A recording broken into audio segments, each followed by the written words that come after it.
Good morning बच्चों, कैसे हैं आप। हम पढ़ रहे हैं क्लास 12th फिजिक्स और आज हम पढ़ने वाले हैं derivations of chapter 3 current electricity.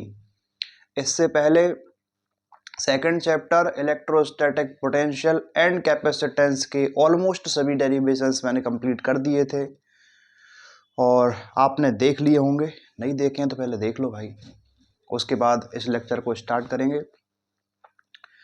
और आज के लेक्चर में आपको पढ़ाने वाला हूं मैं कि ड्रिफ्ट वेलोसिटी क्या होता है। आप तो सीक्वेंस में विदाउट स्किप किए पूरा लेक्चर देखो, आपको सभी डेरिवेशन सभी कंसेप्ट क्लियर समझ आएंगे। तो स्टार्ट हम कहाँ से करेंगे? ड्रिफ्ट वेलोसिटी से कि ड्रिफ्ट वेलोसिटी क्या है, उसका एक्सप्रेशन कैसे फाइंड करना है। उसके बाद हम फाइंड करेंगे relation between current and drift velocity. तो करंट और ड्रिफ्ट वेलोसिटी में क्या रिलेशन है उसे फाइंड करना है और उसके बाद ओम्स लॉ को प्रूफ करेंगे और उसी से रिलेटेड रेजिस्टेंस का एक्सप्रेशन क्या होगा, रेजिस्टेंस फाइंड करना, रेजिस्टिविटी, कंडक्टिविटी। तो ये सभी टर्म को डिस्कस करेंगे हम। और भी कुछ डेरिवेशंस है इस चैप्टर में, किरचॉफ्स लॉ से रिलेटेड चीज़ें और सेल से रिलेटेड कंसेप्ट, उन्हें भी डिस्कस करेंगे। तो ठीक है, without waste of time lecture को करते हैं स्टार्ट। तो देखिए, ड्रिफ्ट वेलोसिटी की बात कर लेता हूँ, थोड़ा बता दूं आपको मैं कि ड्रिफ्ट वेलोसिटी क्या होता है। उससे पहले आप ये समझ लें कि जैसे मान लो ये कोई भी आपके पास एक कंडक्टर है, कंडक्टर के अंदर जो इलेक्ट्रॉन्स होते हैं वो रैंडम मोशन में होते हैं, यानी कि इलेक्ट्रॉन का मोशन चलता रहता है कंटिन्यूअसली, बट वो रैंडम मोशन होता है, कोई इधर भाग रहा है कोई इधर भाग रहा है, मोशन चलेगा। तो उससे जो नेट करंट होता है, किसी नेट चार्ज का फ्लो होता है किसी भी क्रॉस सेक्शन से, वो जीरो होता है। जैसे कि मान लो ये क्रॉस सेक्शन से 10 इलेक्ट्रॉन इस तरफ चले जाएंगे, 10 इस तरफ आ जाएंगे, तो नेट फ्लो ऑफ चार्ज कितना होगा किसी भी टाइम में, तो वो कितना रहेगा? जीरो। तो इस वजह से करंट की वैल्यू भी जीरो होती है। लेकिन अगर किसी कंडक्टर में आपको करंट फ्लो करना है तो वहां पर हमें क्या लगाना पड़ेगा? पोटेंशियल डिफरेंस लगाना पड़ेगा। पोटेंशियल डिफरेंस मतलब उसके दोनों एंड्स को किसी बैटरी या सेल से कनेक्ट करना पड़ेगा। जब इलेक्ट्रॉन रैंडम मोशन करते हैं तो उनकी मूव करने की जो एवरेज स्पीड होती है वो काफ़ी ज़्यादा होती है, तो मतलब 10⁵ मीटर पर सेकंड के आसपास की स्पीड से ये रैंडम मोशन करते हैं।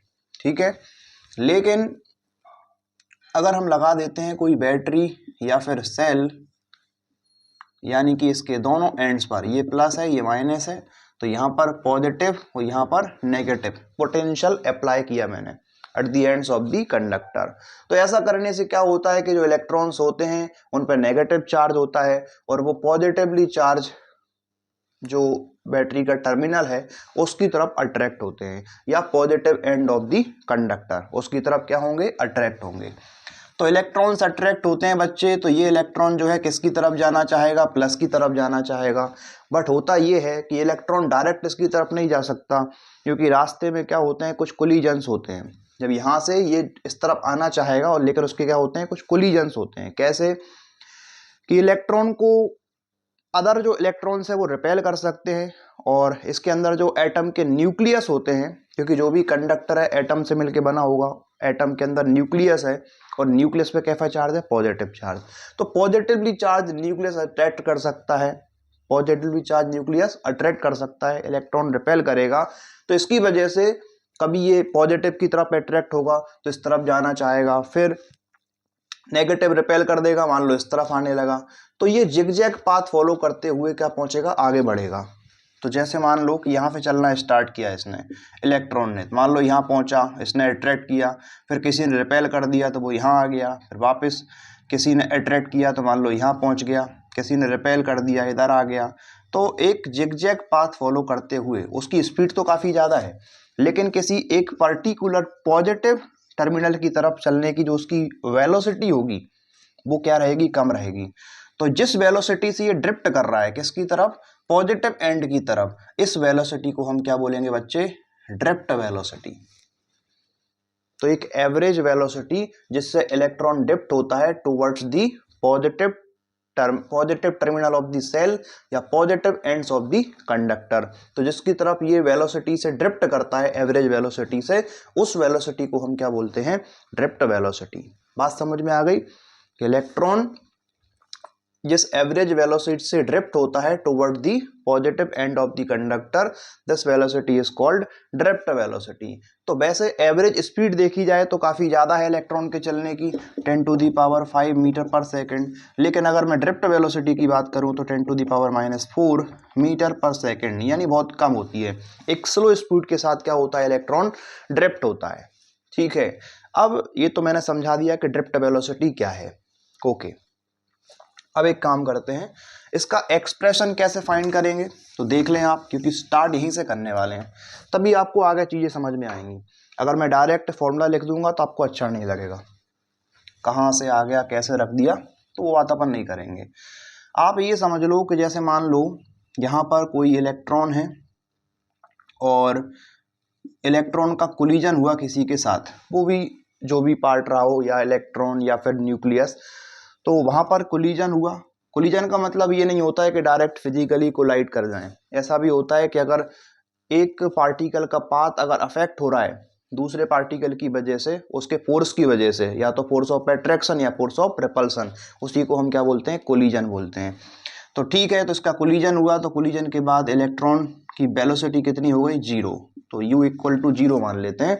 जस्ट आफ्टर कोलिजन वेलोसिटी 0 होगी, फिर उसकी स्पीड बढ़ेगी, तो बढ़ने के बाद ये मान लीजिए यहाँ तक पहुँचा, अगला कोलिजन हुआ, तो दो कोलिजन के बीच में ये जो टाइम लगा उसको हम क्या बोलते हैं? Relaxation time. ठीक है, तो यहाँ पर मान लो कि कितना टाइम लगा? τ1 मान लो, या तुम्हें t1 मानना है t1 मान सकते हो। तो ये टाइम लगा, कौन सा टाइम हो गया? Relaxation time. और अगले कोलिजन होने से पहले इसकी जो जस्ट वेलोसिटी थी, velocity just before the next collision, इसको हमने कितना मान लिया? v मान लिया। तो ये u है, ये v है। चलो, पहला कोलिजन है तो u1 और ये v1। ऐसे और भी कोलिजन्स होंगे, जैसे मान लो यहाँ पे कितने कोलिजन्स हुए? n कोलिजन्स होते हैं। कितने मान लूँ? n। तो n कोलिजन्स में हम क्या करेंगे? उनकी एवरेज वेलोसिटी फाइंड कर लेंगे। क्या फाइंड कर लेंगे? Average velocity. तो एवरेज कैसे निकालें? उसी एवरेज वेलोसिटी को हम क्या बोलेंगे? Drift velocity. तो ठीक है, तो पहले बात करते हैं एवरेज वेलोसिटी कैसे निकालें। जैसे इसका v1 हो गया, फिर n है तो क्या करेंगे? अगले वाले का v2 होगा, फिर v3 होगा। तो ऐसे n कोलिजन्स में ये हो जाएगी आपकी vn, और सभी को ऐड किया और n से डिवाइड कर दिया। कोलिजन कितने हो रहे हैं? n collision. सबसे डिवाइड करने से आपको क्या मिलेगी? ड्रिफ्ट वेलोसिटी मिल जाएगी। तो यहाँ तक एक बार देखें, समझ में आया क्या? तो हमने क्या देखा? डिफरेंट कोलिजन्स हुए, तो मान लो n कोलिजन्स होते हैं, और ये मैंने बता दिया कि जस्ट आफ्टर दी कोलिजन जो वेलोसिटी है वो 0 होती है, और just before the collision velocity को मैं क्या मानता हूँ? v मान लेता हूँ। पहला कोलिजन है v1, अगले वाले में v2, velocity just before the collision. तो n कोलिजन्स हुए तो एवरेज वेलोसिटी मैंने फाइंड किया, जिसको हम क्या बोल रहे हैं? Drift velocity. ओके, अब यहाँ पर ये जो v होता है, तो v को फाइंड करने का कोई तरीका है? क्योंकि स्पीड अगर चेंज हो रहा है, 0 से अगर v हो रहा है, तो यहाँ पर कुछ ना कुछ तो क्या मिलेगा? एक्सेलरेशन मिलेगा, और उसको मैं क्या मान रहा हूँ? a मान रहा हूँ। अब ये जो एक्सेलरेशन होता है सभी का सेम रहता है, उसको समझाऊंगा मैं। जितने भी कोलिजन्स होंगे सभी में क्या मिलेगा आपको? Same acceleration. तो फॉर्मूला आपने पढ़ा होगा 9th क्लास में, v = u + at। क्या पढ़ा है आपने ये फॉर्मूला? तो बस ठीक है, तो v1 को क्या लिखा जा सकता है? u1 + a तो सेम रहेगा, और टाइम की जगह क्या लिख दूं मैं? τ1 प्लस। ऐसे ही v2 फाइंड करना है तो क्या हो जाएगा बताइए? u2 + a τ2। ऐसे ही v3 के लिए u3 + a τ3। ऐसे ही चलते जाएंगे, और vn के लिए क्या हो जाएगा बताइए? un + a τn और डिवाइडेड बाय n। तो ये एक्सप्रेशन फाइंड हो जाएगा यहाँ से। अब एक काम करना, u1 वाली टर्म को अलग कर लेना। वैसे भी आपको पता है u बात सबका 0 रहेगा, चाहो तो डायरेक्ट 0 लिख सकते हो आप। लिख दूं क्या मैं 0? आप चाहें तो लिख सकते हैं। तो u1 u2 u3 ये सभी क्या हो जाएंगे? 0। ओके, तो डायरेक्ट मैं यहाँ पे लिख रहा हूँ a τ1 + a τ2 + a τ3, और यहाँ पर a τn, और अपॉन में क्या है n। ऐसा क्यों किया मैंने, क्योंकि मुझे पता है कि u1 equal to u2 equal to, ये सभी क्या हो जाएंगे, 0 के इक्वल हो जाएंगे, un ये सभी कितने हैं, 0 हैं।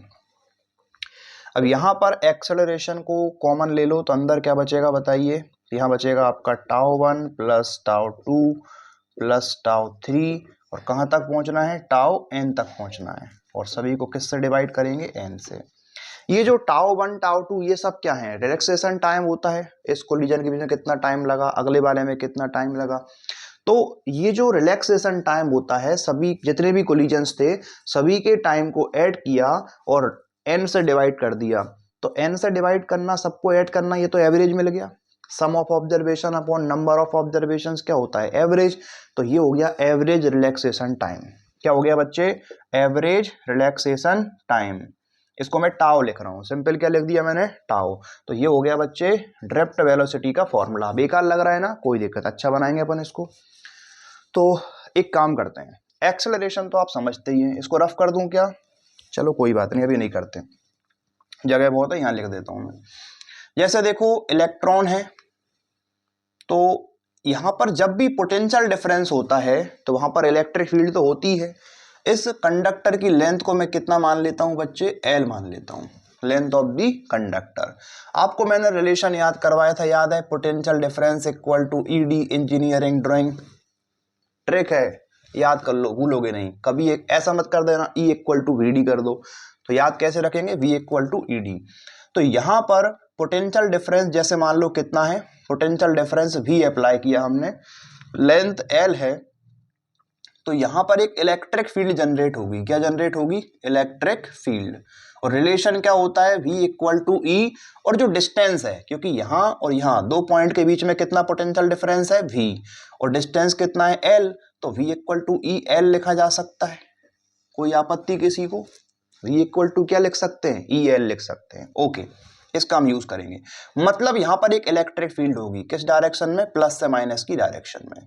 तो इस डायरेक्शन में आपको मिलेगी एक इलेक्ट्रिक फील्ड। मतलब ये जो इलेक्ट्रॉन है वो किसके अंदर है, इलेक्ट्रिक फील्ड के अंदर है। और कोई भी चार्ज पार्टिकल अगर इलेक्ट्रिक फील्ड के अंदर है तो उस पर क्या लगेगा बच्चे, फोर्स लगेगा। और Q चार्ज को इलेक्ट्रिक फील्ड में रख दें तो फोर्स कितना होता है, Q इंटू E के इक्वल होता है। तो यहां पर चार्ज E है और इलेक्ट्रिक फील्ड कैपिटल E है, तो फोर्स कितना लग रहा है, E इंटू E के इक्वल। ओके, न्यूटन का सेकंड लॉ याद करें तो फोर्स को क्या लिख सकते हैं, मास इंटू एक्सेलरेशन। इसको ऐसे ही चलने दो। आपको अगर फाइंड करना है एक्सेलरेशन तो ये हो जाएगा आपका, m को डिवाइड में ले आना, तो E अपॉन m। क्लियर। एक बात और है कि जो फोर्स लगता है वो इलेक्ट्रिक फील्ड के अपोजिट में होता है। तो आप चाहो तो ऐसे लिख सकते हो, F vector equal to minus E vector, vector form में लिखना है तो। और आपको सिर्फ देखना है मैग्नीट्यूड, तो साइन की जरूरत नहीं है, Q इंटू E के इक्वल फोर्स लगेगा। सॉरी, इसमें नहीं लगा रहा मैं, इलेक्ट्रॉन वाले में लगाऊंगा। तो यहां पर F vector equal to minus E vector, क्योंकि इलेक्ट्रिक फील्ड और फोर्स जो लगेगा इलेक्ट्रॉन पर वो अपोजिट डायरेक्शन में है। तो आप चाहो तो माइनस ले सकते हो, वेक्टर फॉर्म में लिख सकते हैं। तो A vector equal to this, acceleration vector आपको मिल जाएगा, इलेक्ट्रिक फील्ड के अपोजिट में आएगा। ओके, तो ये कहानी समझ में आ गई आपको। मैं सिंपल ऐसे लिख सकता हूं, acceleration equal to E upon m। मतलब मैं किसकी बात कर रहा हूं, मैग्नीट्यूड की बात कर रहा हूं। तो यहां पे रख दें। ओके, तो ड्रिफ्ट वेलोसिटी के लिए आपको क्या रखना पड़ेगा, एक्सेलरेशन, जो कि आपको पता है, सिंपल याद कर लो। एक्सेलरेशन का फॉर्मूला होता है फोर्स अपॉन मास। कहां से आया, न्यूटन के सेकंड लॉ से। ये तो मैंने समझा दिया कैसे आया, बाकी याद कैसे रखोगे, तो आपको याद होना चाहिए कि what is acceleration, force upon mass. तो फोर्स कितना होता है, E इंटू E के इक्वल फोर्स लगेगा, और मास ऑफ इलेक्ट्रॉन मान लो m है। तो ये हो गया फॉर्मूला किसका, ड्रिफ्ट वेलोसिटी का। तो देख लें, वेरी वेरी इंपॉर्टेंट क्वेश्चन। एक कंसेप्ट है, डेरिवेशन अगर बोलते हैं तो आप कर दो, अदरवाइज आगे वाले जो भी डेरिवेशन है वो सभी इसी फॉर्मूले पर बेस्ड है। तो आपको ये फॉर्मूला पता होना चाहिए कहां से आया। तो ये मैंने कंप्लीट कर दिया है। अब देखिए अगला क्वेश्चन करते हैं। कि find relation between current and drift velocity. तो करंट और ड्रिफ्ट वेलोसिटी में क्या रिलेशन है, इसको समझते हैं।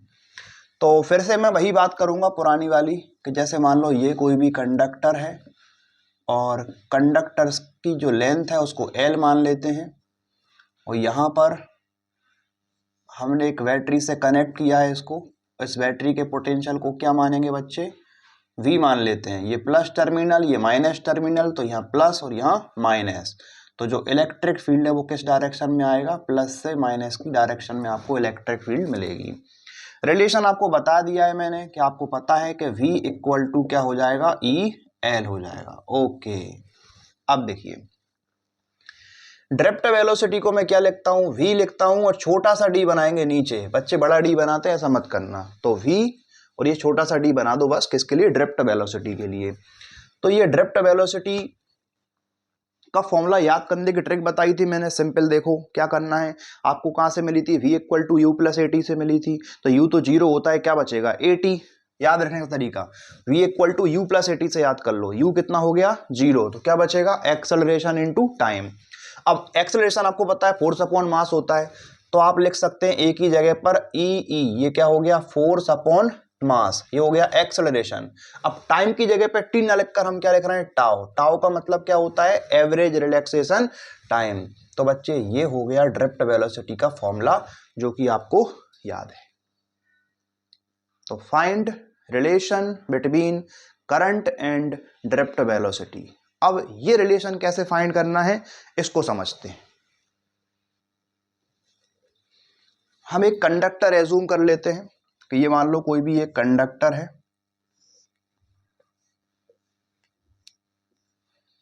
और यहां पर क्या हो रहा है, करंट फ्लो हो रहा है। तो मैंने देखा कि कोई very very small time dt में, कितने टाइम में, dt टाइम में, very very small time dt में करंट जो है वो A से B तक फ्लो हुआ। मतलब एक तरीके से क्या है, चार्ज फ्लो हो रहा है। तो करंट का फ्लो मतलब चार्ज का फ्लो। तो यहां पर very very small time dt में यहां से A क्रॉस सेक्शन से B क्रॉस सेक्शन तक क्या हुआ, एक चार्ज फ्लो हुआ। ये वही अपनी पुरानी वाली बैटरी, प्लस और माइनस, पोटेंशियल V। तो dt टाइम में, वेरी वेरी स्मॉल टाइम में कितना चार्ज फ्लो होगा यहाँ से, तो यहाँ पे चार्ज फ्लो हो जाएगा बच्चे very very small charge dq। क्योंकि आपने टाइम कम लिया है तो चार्ज भी कितना होगा, very very small charge dq flow होगा। लेकिन ये चार्ज जब फ्लो होता है तो उसके फ्लो होने की स्पीड क्या होगी, क्या फाइंड कर रहे हैं, स्पीड। तो स्पीड हमें पता है, पहले से ही फाइंड कर चुके, इलेक्ट्रॉन कितनी स्पीड से ड्रिफ्ट होता है। जैसे ये इलेक्ट्रॉन है, इस पर नेगेटिव चार्ज है, और ये प्लस टर्मिनल की तरफ कितनी स्पीड चल रहा है, ड्रिफ्ट वेलोसिटी मतलब vd से ड्रिफ्ट करता है। तो इलेक्ट्रॉन के चलने की स्पीड कितनी हो गई, vd। ओके, और इसका जो क्रॉस सेक्शन एरिया है उसको मैंने a मान लिया, तो यहां पर भी एरिया a मिलेगा, यहां पर भी a मिलेगा। क्रॉस सेक्शन एरिया यूनिफॉर्म है तो हर जगह आपको a मिलेगा। ओके, एक बात बताइए कि यहां पर स्मॉल n का मतलब क्या होता है, स्मॉल n का मतलब होता है number of electrons per unit volume. तो n जो मानूंगा मैं यहां पर क्या हो जाएगा, number of electrons per unit volume, ये हो गया n का मतलब। अब जैसे मान लो कि हमारे पास टोटल n इलेक्ट्रॉन्स हैं और कितने वॉल्यूम में, v वॉल्यूम में, तो v से डिवाइड कर दो। तो टोटल नंबर ऑफ इलेक्ट्रॉन्स को वॉल्यूम से डिवाइड कर देंगे, तो ये v का मतलब यहाँ पे क्या हो गया, वॉल्यूम। तो वॉल्यूम से डिवाइड करने पर आपको क्या मिल जाएगा, n मिल जाएगा। और कभी आपको अगर n फाइंड करना हो कि नंबर ऑफ इलेक्ट्रॉन्स बताओ, तो आप स्मॉल n को किससे मल्टीप्लाई कर देंगे, वॉल्यूम से। तो n इंटू v, इसको वेलोसिटी मत समझना, क्योंकि वेलोसिटी को मैंने क्या लिखा है, vd लिखा है, ड्रिफ्ट वेलोसिटी। तो ये v का मतलब क्या है, ठीक है, समझ गए। चाहो तो आपको बुरा लग रहा है तो वॉल्यूम लिख लो, वॉल्यूम, तो n इंटू वॉल्यूम, ठीक है। तो इस तरीके से आप निकाल सकते हैं नंबर ऑफ इलेक्ट्रॉन्स। तो मुझे एक्चुअली ये पता करना है कि in very very small time dt में ये जो चार्ज फ्लो हुआ है dq, इसकी वैल्यू कितनी है, मतलब कितना चार्ज फ्लो हो गया। ओके, कोई बड़ी बात नहीं है। तो यहाँ पे मैं फाइंड करने जा रहा हूँ dq, यानी कि वेरी वेरी स्मॉल चार्ज कितना फ्लो होता है, कितने टाइम में, dt टाइम में। चलिए कर लेते हैं। आपको थ्योरी वगैरह लिखनी है इसकी, तो क्या लिखोगे, n तो मैंने बता दिया, बाकी आप लिख सकते हैं E क्या है, इलेक्ट्रॉन है, vd क्या है, ड्रिफ्ट वेलोसिटी है, ठीक है ना। तो ये चीजें आप लिख सकते हैं। A क्या है, एरिया ऑफ क्रॉस सेक्शन, तो इससे आपको थ्योरी लिखने को मिल जाएगी। चलिए dq की बात कर लेते हैं। dq कैसे निकालें, जैसे एक इलेक्ट्रॉन पर चार्ज कितना होता है, E होता है। तो मान लो यहां पर कितने इलेक्ट्रॉन पास हुए, n इलेक्ट्रॉन्स पास हुए। dt टाइम में कितने इलेक्ट्रॉन पास हुए, मान लो n इलेक्ट्रॉन। तो आपको क्या करना है, charge on one electron E है, उसे मल्टीप्लाई करना है नंबर ऑफ इलेक्ट्रॉन से, नंबर ऑफ इलेक्ट्रॉन्स। जैसे मान लो एक इलेक्ट्रॉन पे चार्ज अगर E है, 10 पे कितना होगा 10 ही, 20 पे कितना होगा 20 ही। ऐसे ही नंबर ऑफ इलेक्ट्रॉन से मल्टीप्लाई करने से आपको चार्ज मिल जाएगा। ओके, नंबर ऑफ इलेक्ट्रॉन्स को बताइए मैं क्या मान रहा हूं, n मान रहा हूं कि मान लो n इलेक्ट्रॉन पास होते हैं। ओके, अब n की वैल्यू कहां से मिलेगी, तो आपको अगर नंबर ऑफ इलेक्ट्रॉन्स निकालने हैं तो इस इलेक्ट्रॉन चार्ज डेंसिटी यानी कि number of electron per unit volume को मल्टीप्लाई करना पड़ेगा वॉल्यूम से। तो कोई समस्या नहीं है, देखो n अच्छा लग रहा है। और ये जो n को चेंज करना है तो n की जगह पे क्या लिख सकते हैं, स्मॉल n इंटू वॉल्यूम लिखा जा सकता है। ओके, अब आपको बस क्या करना है, वॉल्यूम रख देना है। वॉल्यूम किसका, कि आपको नंबर ऑफ इलेक्ट्रॉन कहां पे निकालने हैं, तो यहां से कितने इलेक्ट्रॉन पास हुए। जैसे मान लो क्रॉस सेक्शन B से कुछ इलेक्ट्रॉन पास हुए, कितने टाइम में, डी टाइम में यहां पहुंच गए। तो इसके बीच में ये जो सिलेंडर बनेगा, छोटा सिलेंडर, इसके बीच में कितने इलेक्ट्रॉन्स है, यही फाइंड करने हैं। तो आपको वॉल्यूम किसका लेना है, ये जो अंदर छोटा सिलेंडर दिखाई दे रहा है, इसका वॉल्यूम लेना है। ओके, तो n को मल्टीप्लाई करेंगे इस वॉल्यूम से। इसका वॉल्यूम कैसे निकालें, एरिया इंटू हाइट। तो एरिया तो देखो ये है, अब हाइट ये कैसे मिले, तो ये तो डिस्टेंस है ना, कि इलेक्ट्रॉन ने यहां से यहां तक कितना डिस्टेंस ट्रेवल किया। और आपको पता है डिस्टेंस का फॉर्मूला होता है स्पीड इंटू टाइम। डिस्टेंस का फॉर्मूला क्या है, स्पीड इंटू टाइम। तो इलेक्ट्रॉन के चलने की स्पीड क्या है, vd, और टाइम कितना माना था अपन ने, dt। तो vd इंटू dt करने से आपको ये डिस्टेंस मिल जाएगी यहां से यहां तक, बस मिल गई डिस्टेंस। तो एरिया इंटू हाइट करने से वॉल्यूम आ जाएगा। तो E into n into volume को क्या लिख सकते हैं, एरिया इंटू vd dt। देख लो, ये हो गई हाइट, ये हो गया एरिया, तो ये क्या हो गया, वॉल्यूम। इधर क्या चल रहा है, dq चल रहा है। अब इस dt को अगर मैं इधर ले आऊं तो ये क्या बन जाएगा, dq अपॉन dt बन जाएगा, ठीक है। और यहां पर क्या मिल जाएगा आपको, इसको पहले लिख लो थोड़ा अच्छा लगेगा, v e n a, इस तरीके से लिख सकते हैं। ओके, dq अपॉन dt क्या होता है, rate of flow of charge यानी कि करंट, इसको लिख सकते हैं I। तो I कितना हो गया, देखो हमारे पास v e n a मतलब क्या हो गया, बीना। तो ये याद रखने का तरीका है, आपको याद रह जाएगा कि find relation between current and drift velocity. तो आपको क्या फाइंड करना है, करंट फाइंड करना है, और करंट होता है dq अपॉन dt, तो आंसर आएगा वीना। तो करंट इक्वल टू वीना, वीना से याद रख लो। तो वीना में क्या है, v e n a मतलब क्या है, वीना, इससे याद रहेगा बच्चों को। तो करंट इक्वल टू वीना। तो देखें आप ये वाला एक्सप्रेशन फाइंड कर पाएंगे, find relation between current and drift velocity. अब समझते हैं एक और क्वेश्चन के prove Ohm's law. Ohms law का प्रूफ करना है। तो ओम्स लॉ होता क्या है उसको समझ लेते हैं। ये फिर से वही डायग्राम बनाएंगे, एक अपना फेवरेट कंडक्टर जिसकी लेंथ हम कितना मानते हैं, L मानते हैं, और एक अच्छी वाली बैटरी से हम इसको क्या करते हैं, कनेक्ट। यहां पर पोटेंशियल V मान लेते हैं, तो बच्चे यहां प्लस और यहां माइनस, तो यहां पर भी कितना पोटेंशियल हो गया, V पोटेंशियल। ओके, तो पोटेंशियल है तो इलेक्ट्रिक फील्ड भी है, इसको E मान लेते हैं, प्लस से माइनस की तरफ आपको मिलेगी इलेक्ट्रिक फील्ड। ओके, तो बात कुछ ऐसी है कि ओम्स लॉ क्या बोलता है कि इसके अंदर मान लो I करंट फ्लो हो रहा है, किस डायरेक्शन में, प्लस से माइनस की तरफ। तो मान लो यहां पे कितना करंट फ्लो हुआ, I करंट। तो current flowing through the conductor is directly proportional to potential difference applied at the ends of the conductor. यही है ओम्स लॉ कि जो करंट होगा वो प्रोपोर्शनल होगा किसके, पोटेंशियल डिफरेंस के। इसको ऐसे भी लिखा जा सकता है V प्रोपोर्शनल टू I, और प्रोपोर्शनल का साइन हटा के इक्वल लगाएंगे तो एक कांस्टेंट रखेंगे R, जिसको हम क्या बोलते हैं, रेजिस्टेंस। तो आपको मिल जाएगा V equal to R I, या फिर बुरा लग रहा है इसको V equal to I R भी लिख सकते हैं, तो V equal to I R. Clear? तो यही है ओम्स लॉ। तो आपको इसमें प्रूफ करना है कि V equal to I R, या इसको ऐसे लिख दो कि V upon I equal to R, यानी कि कांस्टेंट। तो V upon I equal to constant. एक वेरी वेरी इंपॉर्टेंट कंडीशन नहीं बताई मैंने आपको। ये पूरी कहानी कब होती है कि एट कांस्टेंट टेम्परेचर, टेम्परेचर को कांस्टेंट रखना पड़ेगा आपको। तो एट कांस्टेंट टेम्परेचर आपको ये प्रूफ करना है। ये होता है ओम्स लॉ कि at constant temperature V upon I equal to constant. अगर ये कांस्टेंट आ गया V अपॉन आई, तो आपने ये प्रूफ कर दिया ओम्स लॉ को। ये तो ओम्स लॉ है। आप चाहो तो अलग से क्वेश्चन आएगा वोल्टेज ओम्स लॉ, उसमें आप ये लिख सकते हैं। ठीक है, तो ओम्स लॉ को प्रूफ करना बहुत आसान है। आपको स्टार्ट कहां से करना है, हमें स्टार्ट करना है करंट इक्वल टू बीना से। कहां से स्टार्ट करेंगे, करंट इक्वल टू बीना। ठीक है, तो फिर एक्सप्रेशन आपको याद हो गई।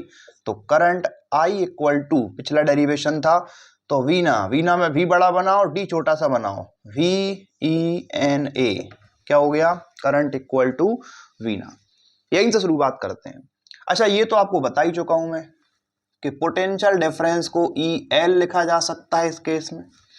ओके, और यहां पर ई जो है वो कितना हो जाता है, V upon L. Electric field को क्या लिख सकते हैं, वी अपॉन एल लिख सकते हैं।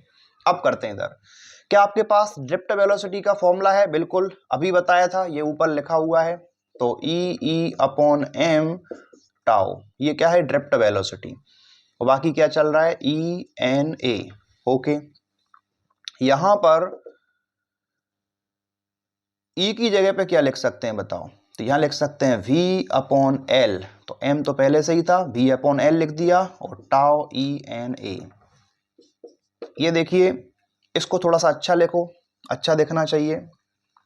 तो ये हो जाएगा e इंटू ई, कितना हो गया, ई स्क्वायर।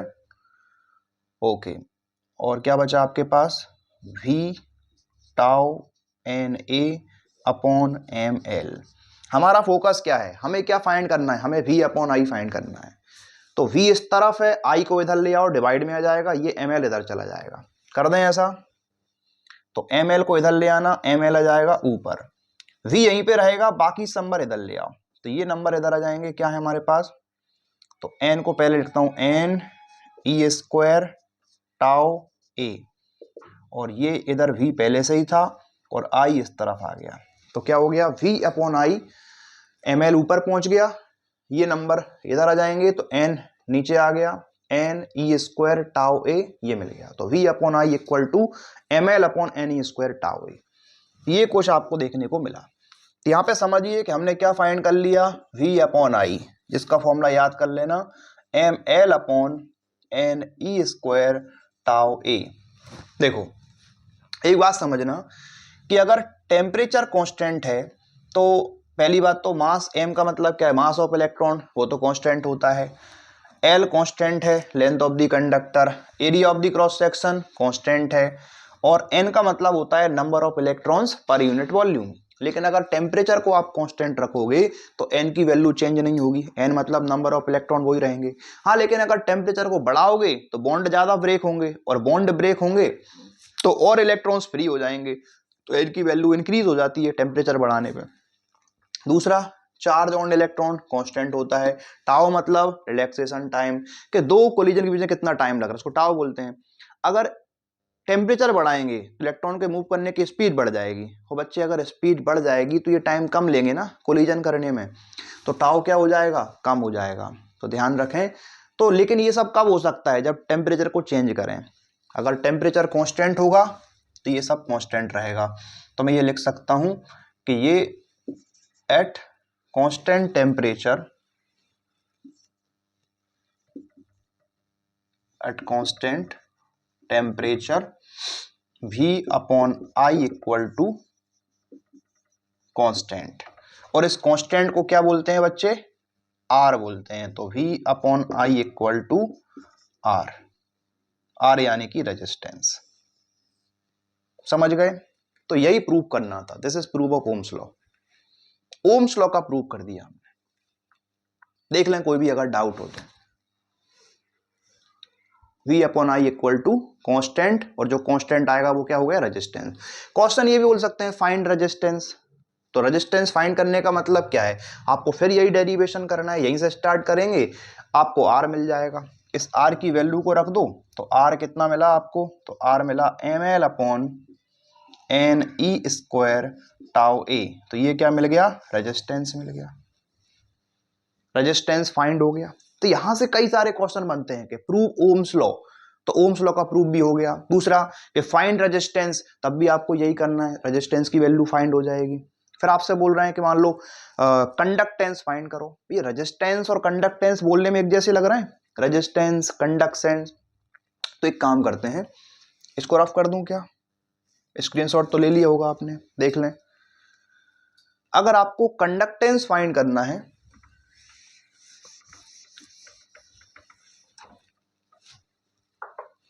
तो आपको जस्ट क्या करना है? इसका रेसिप्रोकल कर देना है। कंडक्टेंस से पहले आपको एक और बताता हूं मैं, रेजिस्टिविटी, फिर बात करेंगे उनकी। रेजिस्टेंस आ गया। क्वेश्चन बोलता है कई बार कि फाइंड रेजिस्टिविटी। तो रेजिस्टिविटी कैसे निकालें? आप ए को इधर ले आओ, तो ए कहां जाएगा? ऊपर। एल को कहां लाएंगे? डिवाइड में। ये बनेगा आर ए अपॉन एल। तो यहां क्या बचेगा बताइए? M upon N E square tau, यही बचेगा। ये जो बचा इसको हम क्या बोलते हैं? इसको बोलते हैं रेजिस्टिविटी, जिसको हम किससे डिनोट करेंगे? रो से। तो रो इक्वल टू कितना हो गया? M upon N E square tau, this is resistivity. तो क्वेश्चन बोल रहा है कि find the expression for resistivity, तब भी आपको यही करना है। कितने सारे क्वेश्चन? ओम्स लॉ का proof, find resistance of conductor, और फाइंड रेजिस्टिविटी, या क्वेश्चन आ गया कि फाइंड कंडक्टेंस। देखो रेजिस्टेंस कंडक्टेंस बोलने में एक जैसे लग रहे हैं। कंडक्टेंस, कंडक्टेंस को जी से डिनोट करते हैं। किससे डिनोट करते हैं? जी से। तो कंडक्टेंस अगर फाइंड करना है तो कंडक्टेंस क्या होता है? रेजिस्टेंस का रेसिप्रोकल होता है। डिफाइन कर सकते हैं व्हाट इज कंडक्टेंस। तो conductance is the reciprocal of resistance. Resistance का रेसिप्रोकल है, इसको अपन क्या लिखेंगे? 1/r। तो रेजिस्टेंस का उल्टा कर दो, यानी ये ऊपर चला जाएगा, ml नीचे आ जाएगा।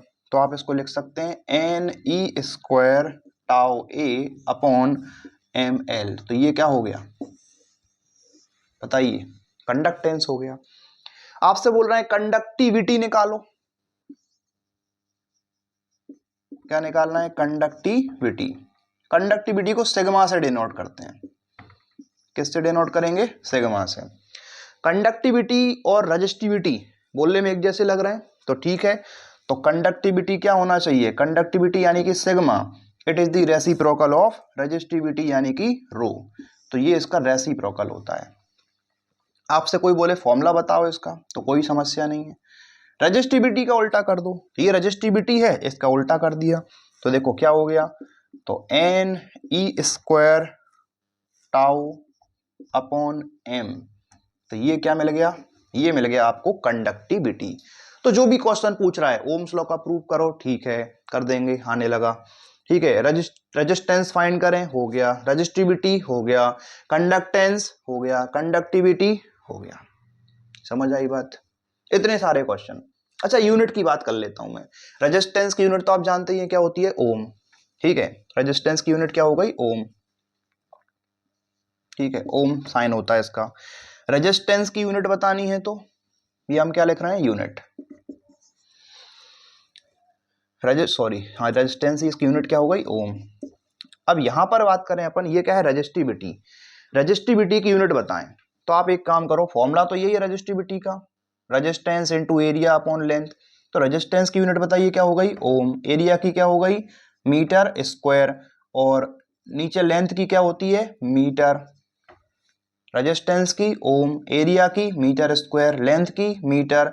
मीटर से स्क्वायर कट गया तो इसकी यूनिट क्या आई बताइए?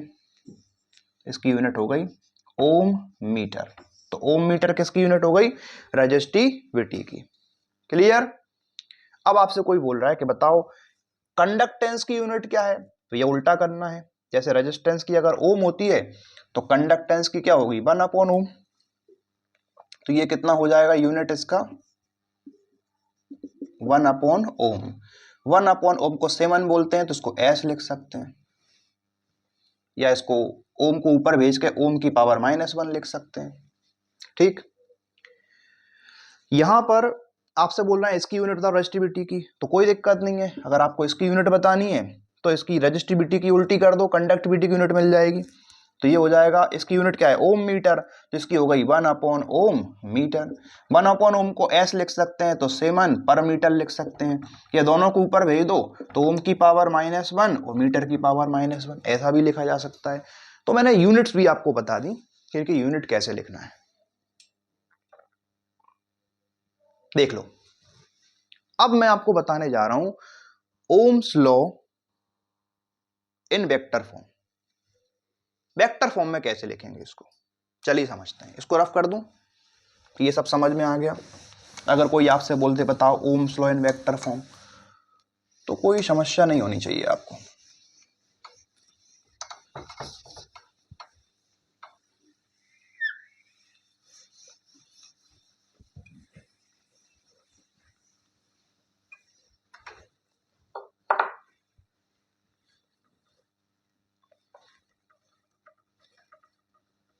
देखिए, तो Ohm's law in vector form start वहीं से करेंगे। आपको स्टार्ट कहां से करना है, I = वीना से स्टार्ट करना है। तो ये क्या है VENA, वीना। ओके, फिर आपको ड्रिफ्ट वेलोसिटी का फॉर्मूला आपको याद है, क्या होता है E/m टाउ। बाकी क्या चल रहा है ENA, चलने दो। यहां पर हमें लिखना है Ohm's law in vector form. Ohm's law किस फॉर्म में, Ohm's law in vector form. तो कोई दिक्कत नहीं है, वेक्टर फॉर्म में आपको आंसर पोटेंशियल डिफरेंस की फॉर्म में नहीं लिखना है, आपको किसकी फॉर्म में लिखना है, इलेक्ट्रिक फील्ड की फॉर्म में लिखना है। किसकी फॉर्म में, इलेक्ट्रिक फील्ड। एक बात और समझ लो, जैसे I करंट फ्लो होता है, क्रॉस सेक्शन एरिया A है, तो करंट डेंसिटी होता है J वेक्टर, इसको बोलते हैं I/A। I/A क्या होता है, करंट डेंसिटी। ठीक है, और इलेक्ट्रिक फील्ड तो आप समझते ही हैं कैसी क्वांटिटी है, वेक्टर क्वांटिटी है। रेजिस्टेंस का फॉर्मूला याद करवा दिया मैंने, ml/ne² टाउ A, रेजिस्टेंस हो गया। और रेजिस्टिविटी का फॉर्मूला भी आपको याद करवा दिया मैंने, A को इधर ले आओ, L को इधर ले आओ, तो क्या बचेगा m/ne² टाउ, रेजिस्टिविटी हो गई। ओके, अच्छा, और रेजिस्टेंस का जो उल्टा था यानी कि कंडक्टेंस, तो ये कितना आया था Ne² टाउ A/ml, और कंडक्टिविटी यानी रेजिस्टिविटी का उल्टा तो Ne² टाउ/m। ये सारे फॉर्मूले आपको आते हैं, मैंने ऐसा मान लिया है क्योंकि मैंने पढ़ा दिया है। देखो, तो यहां पर मुझे क्या फाइंड करना है, मुझे आंसर लिखना है ओम्स लॉ का किसकी फॉर्म में, वेक्टर फॉर्म में। तो कोई बात नहीं, तो मैं करंट डेंसिटी लेकर आऊंगा। इन प्लेस ऑफ करंट हम क्या लेकर आएंगे, करंट डेंसिटी, और in place of potential difference हम लेकर आएंगे इलेक्ट्रिक फील्ड। बस यही चेंज करना है, बाकी और कुछ नहीं है। किसके लिए, वेक्टर फॉर्म के लिए। तो I तो बेकार लगेगा, फिर आपको क्या चाहिए, करंट डेंसिटी यानी कि I/A, तो A को इधर ले आओ, ये हो गया I/A, लिख सकते हैं। ठीक है, अब क्या बचा, इसको लिख दो अच्छे से, तो ये क्या हो जाएगा Ne/E² टाउ, और ये तो चला गया, और अपॉन में m, ये चला गया, यहां क्या बचेगा, इलेक्ट्रिक फील्ड। देखो Ne/E² टाउ/m, E को हमने साइड में रख दिया, A को इधर भेज दिया है। अब आप ये देखिए I/A को क्या लिख सकते हैं, करंट डेंसिटी। ओके, और ये क्या चल रहा है Ne² टाउ/m E। क्लियर, ये कुछ जाना पहचाना लग रहा है, ढूंढो पाए Ne² टाउ/m, ये तो सिग्मा है, सिग्मा मतलब कंडक्टिविटी, तो इसको लिख सकते हैं सिग्मा E। वेक्टर फॉर्म में लिखना है तो current density vector equal to sigma E vector. कुछ आया समझ में, ये देख लो। इसी को एक तरीके से और लिखा जा सकता है, कैसे, सिग्मा को इधर ले आओ, तो electric field vector equal to 1 sigma current density vector. और 1 सिग्मा आप समझते ही हैं, क्योंकि हमें पता है कि रेजिस्टिविटी सिग्मा इक्वल टू 1/ρ, क्योंकि सिग्मा जो है मतलब conductivity, it is the reciprocal of resistivity. तो 1 सिग्मा को क्या लिखा जा सकता है, रेजिस्टिविटी लिखा जा सकता है। तो ई वेक्टर इक्वल टू ये हो जाएगा आपका रो जे वेक्टर। इस फॉर्म में भी लिख सकते हैं, दोनों वेक्टर फॉर्म में देख लो। तो prove Ohm's law in vector form, इस तरीके से आप वेक्टर फॉर्म में भी आंसर लिख सकते हैं।